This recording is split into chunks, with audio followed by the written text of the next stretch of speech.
इस वक्त एक और सबसे बड़ी दहला देने वाली खबर मिडिल ईस्ट से ही सामने आई, जब आसमान से बरसती मौत, जमीन पर बिछी तबाही और इजराइल का कोना कोना थर्रा उठा है।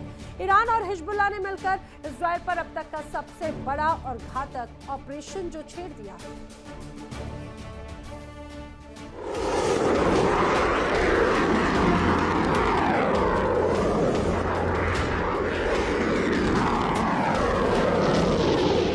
ईरान के इस्लामिक रिवॉल्यूशनरी गार्ड यानी कि IRGC और लेबनान के हिजबुल्लाह ने कमर कस ली है। 5 घंटे, पूरे 5 घंटे तक इजराइल के आसमान पर मिसाइलों और ड्रोन्स की बारिश होती रही।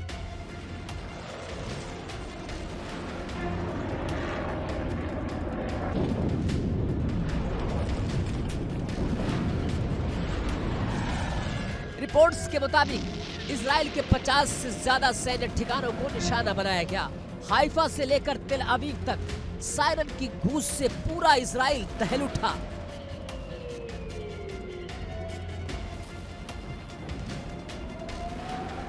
ईरान की बैलिस्टिक मिसाइलें और हिजबुल्लाह के आत्मघाती ड्रोन, ये कोई साधारण हमला नहीं बल्कि इजराइल के डिफेंस सिस्टम के लिए एक बड़ी चुनौती है। लेकिन रुकिए, तबाही का मंजर सिर्फ जमीन पर नहीं, समंदर में भी दिख रहा है।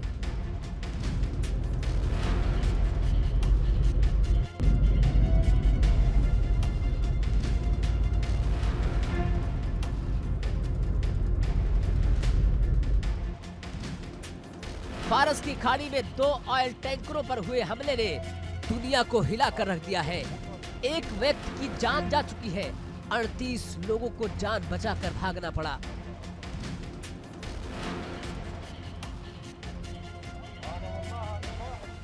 क्या ये सिर्फ एक हमला है या मिडल ईस्ट में शुरू हुई ये एक नई जंग की आहट है? क्या इजराइल अब चुप बैठेगा? नहीं, दुनिया जानती है कि इजराइल पलटवार जरूर करता है और करेगा भी। एक तरफ मिसाइलों की बौछार, दूसरी तरफ जलते हुए टैंकर, तेल के दाम आसमान छू रहे हैं और तीसरे विश्व युद्ध छिड़ने की चर्चाएं तेज हो चली है। क्या मिडल ईस्ट की आग अब पूरी दुनिया को अपनी चपेट में ले लेगी? इजराइल की सेना ने भी स्वीकार किया है कि ये एक कोऑर्डिनेटेड अटैक था। Bureau report, India daily.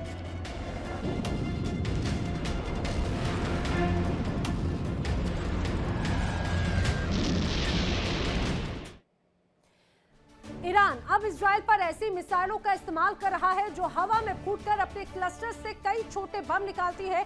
आइए आपको बता देते हैं इन मिसाइलों के बारे में कि आखिर ये क्लस्टर बम मिसाइलें किस तरह की होती हैं। दरअसल बताया ये जा रहा है कि ईरान की जो खतरनाक मिसाइल है, जो क्लस्टर बम का इस्तेमाल जिसमें होता है, एक मिसाइल जैसे ही हवा में जाती है तो उसके कई अलग अलग हिस्से छोटे छोटे बमों के रूप में हो जाते हैं और हर छोटे बम में 7 किलोग्राम विस्फोटक होता है। साल 2008 में 100 से ज्यादा देशों के बीच में इसका इस्तेमाल हुआ, समझौता हुआ क्लस्टर हथियारों के इस्तेमाल और प्रोडक्शन पर रोक का।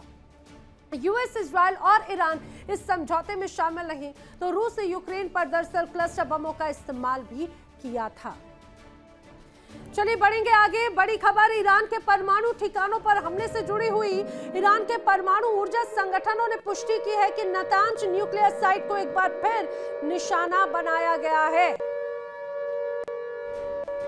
तो ईरान के परमाणु संगठनों पर, परमाणु ऊर्जा संगठनों पर एक बार फिर से बड़ा हमला है। यूएस और इजराइल ने परमाणु ठिकानों को टारगेट किया, हमला किया, ये ईरान ने क्लियर कहा है। ईरान का कहना है कि हमले के बाद रेडियो एक्टिव रिसाव हालांकि नहीं हुआ, लेकिन हमला परमाणु अप्रसार संधि का उल्लंघन क्लियर कट है।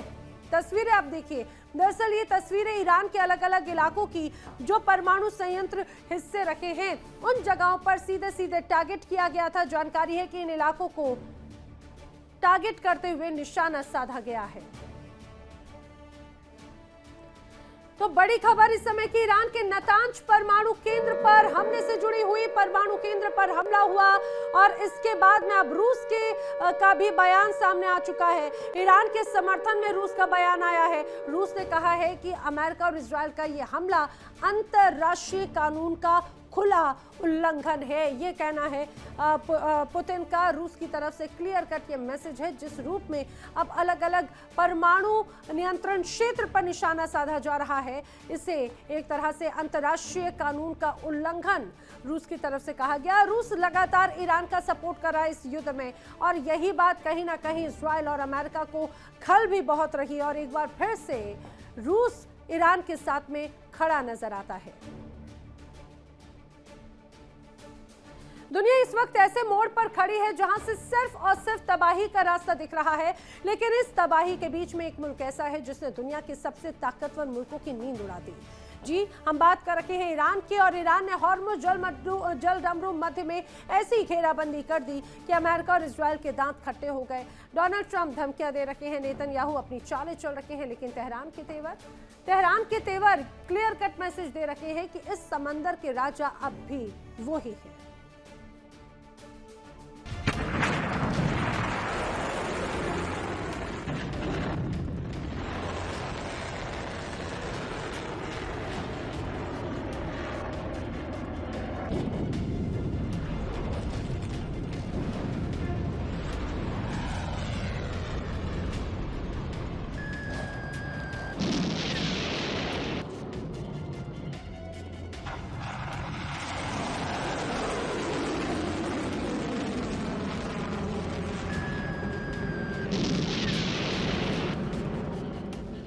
राष्ट्रपति ट्रंप ने बड़े गर्व से कहा था कि वो तेल टैंकरों को सुरक्षा देंगे, उनके साथ डिस्ट्रॉयर भेजेंगे।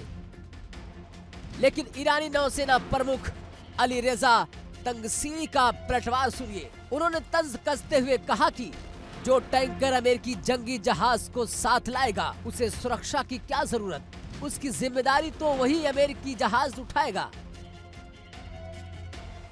यानी ईरान ने ट्रंप के इस दावे का सरेआम मजाक उड़ाया है। ईरान का संदेश सीधा है, ये समंदर अब अमेरिका की जागीर नहीं रहा। ईरान ने ठान लिया है कि जब तक अमेरिका और उसके साथी घुटनों पर नहीं आएंगे, तब तक ये रास्ता बंद रहेगा। ना कोई जहाज इनकी मर्जी के बिना आएगा, ना कोई इनकी मर्जी के बिना जाएगा। हकीकत यह है कि हॉर्मुज़ आज एक डेड जोन बन चुका है। जो रास्ता दुनिया की ऊर्जा का मुख्य स्रोत था, आज वहां खामोशी है। तेल और गैस की सप्लाई ठप पड़ने से दुनिया में हाहाकार मचा है।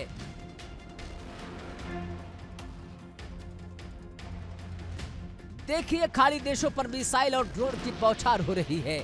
अमेरिका और इजराइल की हर मास्टर स्ट्रोक वाली चालें फुस साबित हो रही है। नेतन्याहू की घबराहट साफ दिख रही है, क्योंकि हॉर्मुज़ की इस नाकेबंदी ने तेल की कीमतों को आसमान पर पहुंचा दिया है। क्या अमेरिका वाकई दुनिया को जंग की आग में झोंकने के लिए तैयार है, या फिर ईरान की इस कुटिल रणनीति के सामने महाशक्ति लाचार हो गई है? ईरान ने सिर्फ हॉर्मुज़ को बंद नहीं किया, उसने अमेरिका के अहंकार को भी चुनौती दी है। समंदर हो या आसमान, ईरान का दबदबा साफ है। ट्रंप प्रशासन का दावा है कि वो ईरान को आइसोलेट कर देंगे, लेकिन आज अमेरिका खुद आइसोलेट होता दिख रहा है।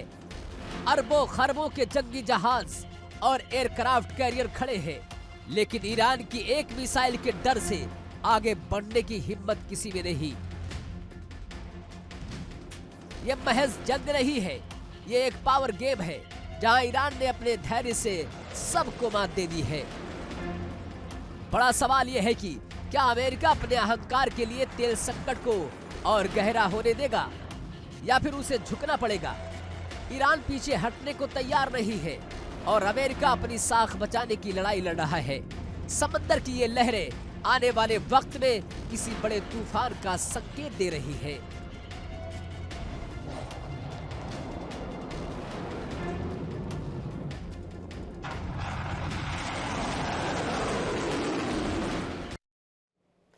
और आइए बात कर लेते हैं इस समय की अगली बड़ी खबर की। वॉर ब्रेकिंग आई, यूएई पर हमले को लेकर आईआरजीसी के बड़े दावे से जुड़ी हुई बड़ी खबर। वॉर ब्रेकिंग, जी हां, बड़ी खबर यह है कि यूएई पर हमला हुआ। इसको लेकर आईआरजीसी ने बड़ा दावा किया है।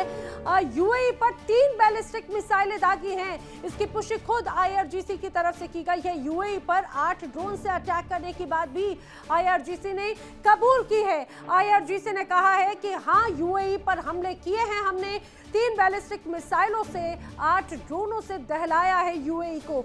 और बार बार इस बात का जिक्र किया गया कि ईरान के खिलाफ ये कहा जाए जिस रूप में जमीन का इस्तेमाल हुआ, अमेरिका ने खास तौर से इन जमीनों का इस्तेमाल किया ईरान को घेरने के लिए। अब हर उस जमीन पर जहां पर अमेरिका के ठिकाने हैं उन्हें जवाब दिया जाएगा, ध्वस्त किया जाएगा। उन देशों पर भी बड़ी कार्रवाई की जाएगी और यूएई पर भी बड़े हमले इसी रूप में है। दुनिया सोच रही थी कि ईरान तो बिखर जाएगा, लेकिन तेहरान ने यह दिखा दिया कि उसके हौसले फौलादी हैं। अमेरिका और इजराइल ने सोचा था कि वो सुपर पावर के दम पर ईरान को झुका लेंगे, लेकिन आज समंदर से लेकर जमीन तक ईरान ने उन्हें अपनी औकात दिखा दी। आज का सबसे बड़ा सवाल कि क्या अमेरिका का सुपर पावर होने का भ्रम ईरान के इंतकाम की आग में राख होने वाला है।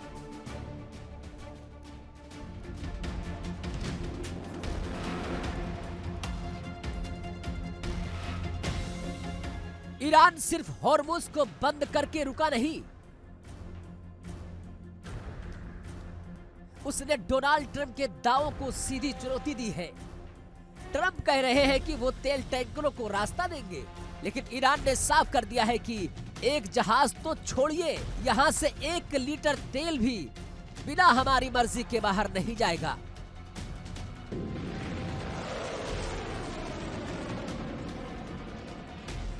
ईरान की सेना आईआरजीसी ने साफ शब्दों में कहा कि अगर अमेरिका ने धौंस दिखाई तो अंजाम ऐसा होगा कि आने वाली नस्लें भूल नहीं पाएगी।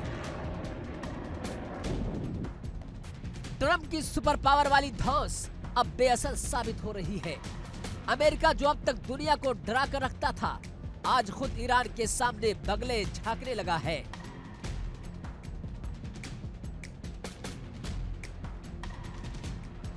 ईरान आज भी उस जख्म को नहीं भूला है।